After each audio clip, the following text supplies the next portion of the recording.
प्यारे बच्चों, सुप्रभात। आज की प्रश्नोत्तरी कक्षा में आप सभी का बहुत बहुत स्वागत है। बच्चों, आज की कक्षा में हम आपकी पाठ्य पुस्तक भाषा मंजरी का पाठ 6, जिसका शीर्षक है झारखंड के वाद्य यंत्र, इसके प्रश्न उत्तर करेंगे। बच्चों, पिछली कक्षा में हमने इस पाठ को पढ़ा था और जाना था कि गाना बजाना और नाचना हमारी ऊर्जा और काम करने की क्षमता को बढ़ाता है। यह हमारी सामाजिकता बढ़ाने और हमारे अंदर मानवीय संवेदना को बनाए रखने में सहायक होता है। हमारे राज्य के जीवन में गीत, संगीत और नृत्य रचा बसा है। इस पाठ में हमने झारखंड राज्य के अलग अलग क्षेत्रों में प्रयोग किए जाने वाले विभिन्न प्रकार के वाद्य यंत्रों के बारे में पढ़ा था। तो आइए आज हम इस पाठ के प्रश्न उत्तर करते हैं। बच्चों, इस पाठ में 3 शीर्षकों के अंतर्गत आपके प्रश्न उत्तर दिए गए हैं। पहला है पाठ से, दूसरा है पाठ से आगे और तीसरा अनुमान एवं कल्पना, और इसके बाद है भाषा संदर्भ। तो बच्चों, एक एक करके हम सभी प्रश्न के उत्तर देखते हैं। पहला प्रश्न पाठ से शीर्षक के अंतर्गत है, झारखंड के लोगों को अपनी सुरक्षा के लिए तीव्र ध्वनि वाले वाद्य यंत्रों की आवश्यकता क्यों पड़ती थी? इसका उत्तर हम लिखेंगे, झारखंड के अधिकतर गांव जंगलों के आसपास हैं, जहां भयानक जानवरों का भय हमेशा लगा रहता है। अधिकतर जंगली व हिंसक जानवर रात में खेत, खलिहानों व घरों में घुस जाते हैं, जिनसे सुरक्षा के लिए और इन्हें भगाने हेतु झारखंड के लोगों को तीव्र ध्वनि वाले वाद्य यंत्रों की आवश्यकता पड़ती थी। प्रश्न 2, सांस्कृतिक कार्यक्रमों में वाद्य यंत्रों के महत्व के बारे में बताइए। उत्तर, नृत्य और गायन का आभूषण वाद्य है, इसलिए वाद्य यंत्र सांस्कृतिक कार्यक्रमों की आत्मा होती है। इन कार्यक्रमों में वाद्य यंत्र के बजने से मन में उत्साह का संचार होता है। मन तथा वातावरण आनंद व उल्लास से भर जाता है। वाद्य यंत्रों के कारण विवाह, पूजा तथा अन्य सांस्कृतिक कार्यक्रमों की शोभा कई गुना बढ़ जाती है। प्रश्न 3, उन वाद्य यंत्रों के नाम लिखिए जिन्हें पीटकर या थाप देकर बजाया जाता है। इसका उत्तर, ढाक, ढोल, मांदर, नगारा, काढ़ा, ताशा, जुड़ी, कागरा, ढप, खंजरी, चांगू आदि मुख्य वाद्य यंत्र हैं, जिन्हें पीटकर या थाप देकर बढ़ाया जाता है। प्रश्न 4, झारखंड में गायन, वादन एवं नर्तन के बिना जीवन की कल्पना ही नहीं की जा सकती है। इस कथन से आप कहां तक सहमत हैं? अपना पक्ष रखिए। उत्तर, झारखंड में गायन, वादन, नर्तन के बिना जीवन की कल्पना नहीं की जा सकती है, क्योंकि यहाँ लोगों का दिन कठिन श्रम में और रात मधुर गायन, वादन और नर्तन में व्यतीत होता है। गीत संगीत झारखंड वासियों के प्राण हैं। झारखंड के हर घर में मांदर, ढोल, नगारा, बनम, टोहिला आदि कोई न कोई वाद्य यंत्र अवश्य मिलते हैं। प्रश्न 5, गायन और नर्तन में वाद्य यंत्रों की भूमिका के बारे में बताइए। उत्तर, वाद्य यंत्रों के बिना गायन और नर्तन की कल्पना ही नहीं की जा सकती है। सुर, लय व ताल गायन और नर्तन में आवश्यक हैं। जब वाद्य यंत्र बजते हैं तब इस ताल को लय एवं सुर का सहारा मिलता है, जिससे गायन एवं नर्तन अत्यंत मनोहारी बन जाता है। अब प्रश्न 6, उदाहरण देते हुए किन्हीं 4 प्रकार के वाद्य यंत्रों के बारे में लिखिए। बच्चों, हमने पाठ में पढ़ा था कि वाद्य यंत्र 4 प्रकार के होते हैं, तो इसका उत्तर हम लिखेंगे, वाद्य यंत्र 4 प्रकार के होते हैं।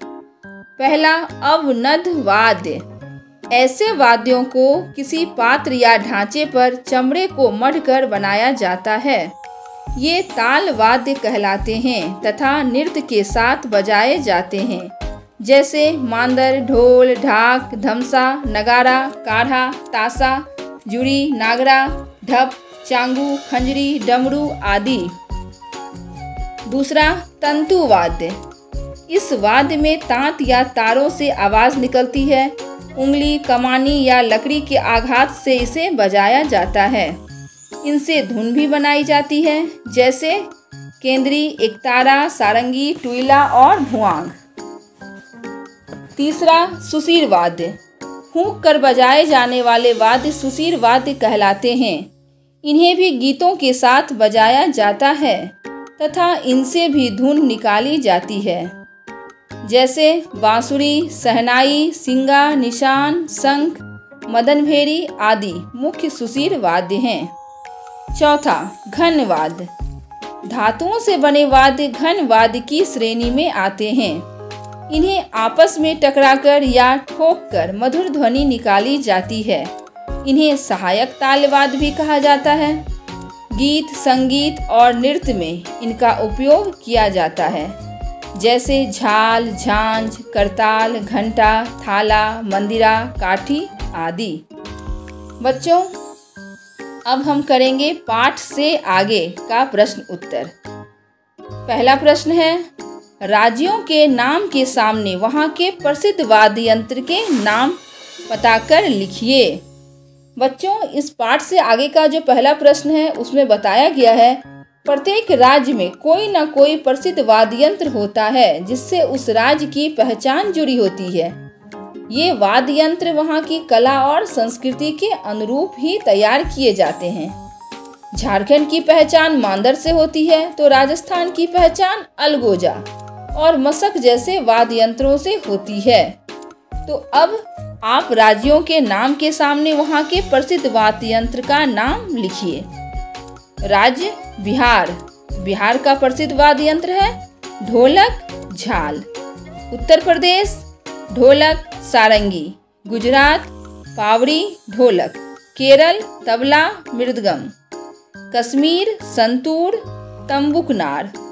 असम पखावज, पेपा।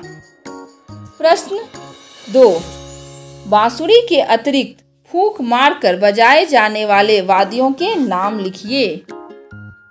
इसका उत्तर हम लिखेंगे मोहन बंसी, शहनाई, सिंगा, निशान, शंख, मदनभेरी आदि। प्रश्न 3, प्रारंभ से ही लोगों ने पशुओं के चमड़े, खोखले सींग, बांस तथा लकड़ी के प्रयोग से विभिन्न प्रकार के वाद्य यंत्रों का निर्माण करना शुरू किया था, परंतु उसमें समय के साथ अनेक परिवर्तन किए गए।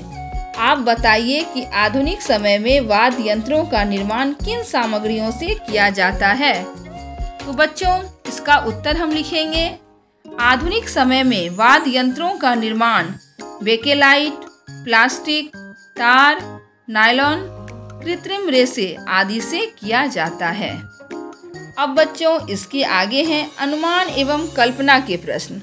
तो बच्चों, इन प्रश्नों का उत्तर आप अपनी कल्पना के अनुरूप स्वयं से करेंगे। अब आगे है भाषा संदर्भ। तो बच्चों, ये भाषा संदर्भ आपकी भाषा को पुष्ट करने के लिए है। इसमें बताया गया है धनुष के साथ बंधे घुंघरू की खनक इसके स्वर में मधु घोल देते हैं। यहाँ मधु का अर्थ मीठा है। हम जानते हैं कि शहद को भी मधु कहा जाता है। मधु अनेकार्थी शब्द है। ऐसे अनेकार्थी शब्दों का एक से अधिक अर्थ होते हैं। नीचे कुछ अनेकार्थी शब्द दिए गए हैं। आप इन शब्दों के भिन्न भिन्न अर्थ बताकर उनका वाक्यों में प्रयोग कीजिए। तो बच्चों, इन शब्दों के एक अर्थ और एक वाक्य मैं बता रही हूँ और दूसरा अर्थ और दूसरे वाक्य आप खुद से खोजकर लिखेंगे। पहला है भाग। तो भाग का एक अर्थ होता है हिस्सा। इसका वाक्य बनाएंगे हम, रोटी का आधा भाग सोहन को दे दो। दूसरा है कोटि। तो कोटि का अर्थ होता है श्रेणी। प्रेमचंद उच्च कोटि के साहित्यकार थे। तीसरा, मन, मन का अर्थ चित्त। तो इसका हम वाक्य लिखेंगे, मेरा आज किसी काम में मन नहीं लग रहा है। कल, आने वाला दिन को कल कहते हैं। इसका वाक्य बनाएंगे, कल मैं बाजार जाऊंगी। अगला है वर्ग। वर्ग का आप जानते हैं अर्थ होता है कक्षा। मैं कक्षा 6 में पढ़ती हूँ। बाल, बाल का अर्थ होता है केस। राधा के बाल रेशम जैसे मुलायम हैं। लाल, लाल तो एक रंग का नाम होता है। इसका हम वाक्य लिखेंगे, यह एक लाल रुमाल है। तो बच्चों, इन शब्दों के एक अर्थ और एक वाक्य मैंने बता दिए हैं। अब दूसरा अर्थ और अन्य वाक्य आप स्वयं से लिखेंगे। आगे है इसके प्रश्न 2। कुछ वस्तुओं या वाद्य यंत्रों से निकलने वाली ध्वनि को निश्चित शब्दों से व्यक्त किया जाता है। जैसे गोराम की ध्वनि को खनर खनर, घाघर या घुघरा की ध्वनि को झनर झनर से व्यक्त करते हैं।